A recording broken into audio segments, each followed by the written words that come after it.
శ్రీనివాస్ గౌడ్ గారి పేరు, ఇంకోళ్ళ పేరు, మల్లన్న గారి పేరు ఈ విధంగా చెప్తా ఉన్నారు. అంటే దాంట్లో బీఆర్ఎస్ బీసీ ఉన్నారు, దాంట్లో దాంట్లో కాంగ్రెస్ బీసీ ఉన్నారు. ఇప్పుడు మీరు ఏ పార్టీకి సంబంధించిన బీసీ ఉన్నారు అంటే మరి బీసీల్లో చీలిక రావట్లేదా? ఇది అధికారంలో ఉన్న పార్టీలు కానీ, లేకపోతే అధికారంలోకి రావాలనుకున్న పార్టీలు కానీ వాళ్ళు చేసే రాజకీయ వ్యూహంలో బీసీ ఓట్లను చీల్చే ప్రక్రియ అని అనుకోకూడదా? తప్పకుండా టైం వచ్చినప్పుడు బీసీలను చీల్చే ప్రయత్నం చేస్తారు అనేది 100% జరుగుతుంది.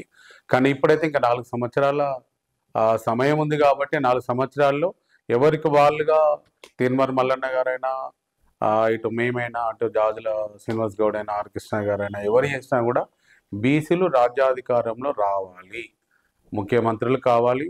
మంత్రులు కూడా ఈరోజు రెడ్డిలు ఎట్లా రెడ్డి గౌరవ రెడ్డి కులస్తులు కూడా ఈరోజు వారు ముఖ్యమంత్రి కావాలనుకున్నారు. రేవంత్ రెడ్డి గారు ముఖ్యమంత్రి అయినారు, సక్సెస్ అయినారు. ఆ రోజు కేసీఆర్ గారు కూడా తెలంగాణ నాడి పట్టుకొని వారు కూడా 10 సంవత్సరాలు పరిపాలించినారు. దీని తర్వాత ఇప్పుడు బీసీలమే రాజ్యాధికారంలో ముందుండాలనే తాపత్రయం కొద్దీ తీన్మార్ మల్లన్న గారైనా, నేనైనా, ప్రతి ఒక్క బీసీ కుల సంఘం నుండి ఎవరు పనిచేసినా కూడా అందరినీ కూడా ఈరోజు బీసీలు అందరూ ఈ 136 కులాలు 56% ఉన్న కులాల సంఖ్యలో ఉన్న బీసీలందరూ కూడా గుర్తిస్తున్నారు. కానీ ఎలక్షన్లకు వచ్చే వరకు మాత్రం అందరూ ఎవరికి వాళ్ళుగా ఎక్కువ మనము 50% ఉన్న బీసీలు రేపు పొద్దున ప్రతి శాతానికి ఒకరు కూడా ఎమ్మెల్యేగా పోటీ చేసి గెలిస్తే నిజంగా రాజ్యాధికారంలో బీసీలకు న్యాయం జరుగుతుంది అనేది దానిలోనే మేము పనిచేయాలనుకుని నేను పనిచేస్తున్నాను.